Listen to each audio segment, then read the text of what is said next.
नमस्कार। Local news में आपका स्वागत है। 9 दिसंबर 2024 की सुबह कांकेर जिला मुख्यालय स्थित प्रयास आवासीय विद्यालय के परिसर में सब कुछ आम दिनों की सुबह की तरह ही था। अचानक एक आवाज़ सुनाई देती है। लोग आवाज़ की ओर दौड़ कर जाते हैं तो एक छात्रा ज़मीन पर पड़ी मिलती है, खून से लथपथ बेहोशी की हालत में। उसे देखते ही 2-3 सहपाठी छात्राएं बेहोश हो जाती हैं। आनन फानन में घायल छात्रा को कांकेर मेडिकल कॉलेज अस्पताल ले जाया जाता है। छात्रा की गंभीर हालत को देखते हुए प्राथमिक उपचार के बाद छात्रा को रायपुर रेफर किया गया। घायल छात्रा को स्कूल के स्टाफ राजधानी के एक निजी अस्पताल लेकर पहुंचे, जहां चिकित्सकों ने जांच के बाद बताया कि बाघंदी विकासखंड छुरिया जिला राजनांदगांव की निवासी छात्रा करिश्मा ठलाल रास्ते में ही दम तोड़ चुकी है। स्कूल प्रबंधन की सूचना पर परिजन भी सीधे रायपुर पहुंचे, जहां उन्हें अपनी बिटिया का शव ही देखने मिला। दूसरी ओर घटना के बारे में स्कूल प्रबंधन ने बताया कि छात्रा स्कूल की छत से गिरकर घायल हुई थी। सवाल यह है कि छात्रा छत पर गई क्यों थी। कुछ लोगों का कहना है कि वह कपड़े सुखाने गई थी, पर लोगों की मां ने तो छत पर जाने के अलग अलग कारण बताए जा रहे हैं।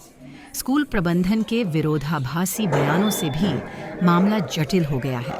इस मामले में कांकेर जिले की सहायक आयुक्त जय मनु ने बताया, मुझे जानकारी मिली कि एक बच्ची है वो छत से गिर गई है करके, और तत्काल हॉस्टल वार्डन ने उनको हॉस्पिटल लेके आए हैं। फिर बाकी बच्चियों से भी मैं पूछताछ की तो उनका क्या है, 11वीं की बच्ची है, बाकी बच्चियाँ क्लास में थी और ऊपर छत में बच्ची गई है।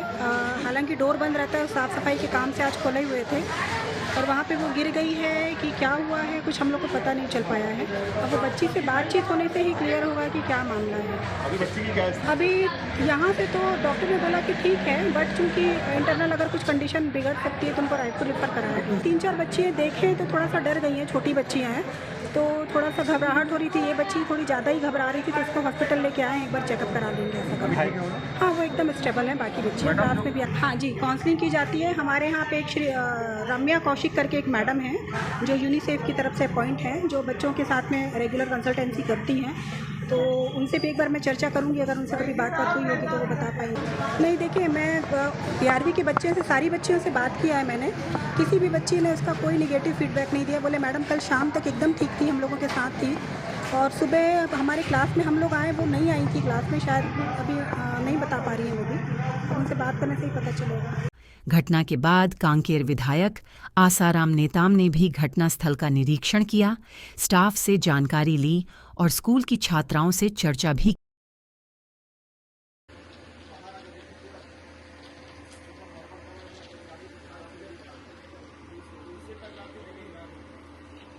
मेरी बच्ची पढ़ने लिखने में टॉप थी, सबसे ज़्यादा होशियार होनहार थी।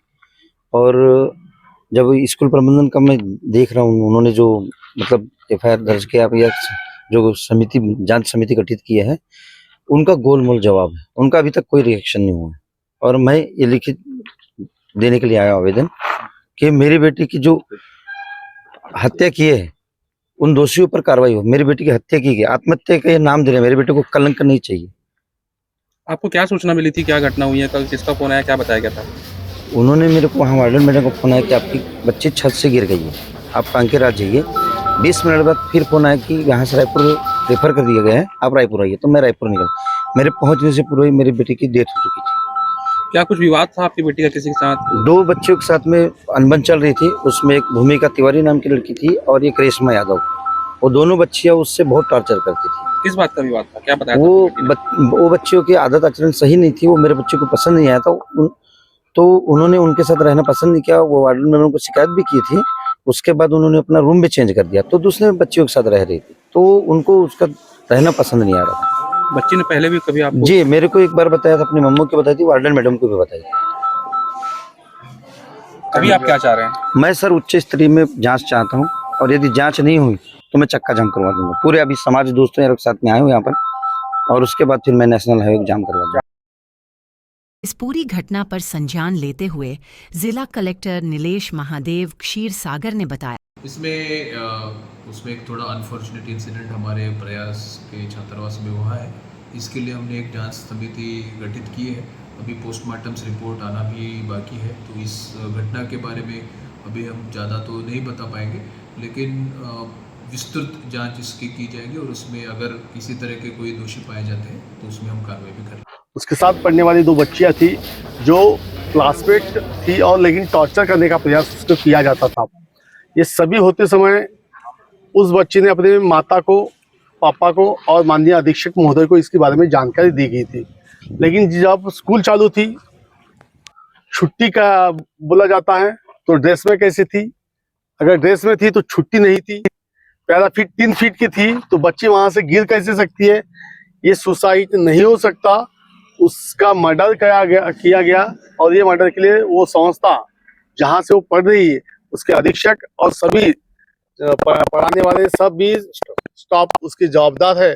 इसलिए मैं छत्तीसगढ़ शासन से विनती करता हूँ, माननीय विरोधी पक्ष नेता से विनती करता हूँ कि आप इस विषय को सभागृह के अंदर उठाकर उस छात्रा को, जो कलंक पूरे भारत के अंदर महिलाओं को शिक्षा देना का विषय किया जाता है, महिलाओं को बचाने का विषय किया जाता है, लेकिन उसी के ऊपर अत्याचार करके उसे बचाने का प्रयास यहाँ की छत्तीसगढ़ शासन कर दी है, तो मैं विरोधी पक्ष नेता माननीय महोदय से विनती करना चाहता हूँ आप सभागृह के अंदर इस विषय को उठाकर उस बच्ची को न्याय देने का, उस परिवार को न्याय देने की आपके माध्यम से। मृतका छात्रा करिश्मा ठलाल के पिता सुरेश ठलाल ने बताया कि घटना के 1 दिन पहले ही बेटी ने चर्चा की थी। कोई परेशानी नहीं थी बिटिया को, कोई वजह ही नहीं थी कि बिटिया आत्महत्या कर ले। स्कूल की छत भी ऐसी नहीं है कि वहां से कोई गिर सके। हमें बेटी की हत्या की आशंका है, उसकी हत्या की गई है। संस्था के खिलाफ एफआईआर दर्ज कराने पहुंचे पिता सुरेश ठलाल ने पुलिस अधीक्षक कार्यालय में मामले की जांच की मांग की है और मौत के सही कारण सामने लाने का आवेदन किया है। हालांकि स्कूल प्रबंधन और जिला प्रशासन की सफाई के बाद भी अनेकों सवाल खड़े हैं। वहीं कांकेर पुलिस की ओर से अभी तक इस मामले में कोई प्रतिक्रिया नहीं आई है और न ही पुलिस की ओर से इस मामले में कोई कार्रवाई शुरू की गई है। लोकल न्यूज़ के सवाल पर पुलिस के एक जिम्मेदार अधिकारी ने जरूर कहा कि अब भी हम रायपुर से केस डायरी आने का इंतजार कर रहे हैं, परंतु प्रयास आवासीय विद्यालय में होनहार छात्रा की मौत ने कई सवालों के साथ साथ प्रयास आवासीय विद्यालयों जैसी अन्य संस्थाओं में पढ़ रहे बच्चों के माता पिता के मन में एक अनजाना भय पैदा कर दिया है। इस भय को मिटाना और जिले की शिक्षा व्यवस्था को पटरी पर लाना जिला प्रशासन और राज्य सरकार के लिए किसी चुनौती से कम नहीं होगा।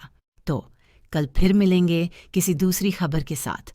बने रहिए लोकल न्यूज़ के साथ। नमस्कार।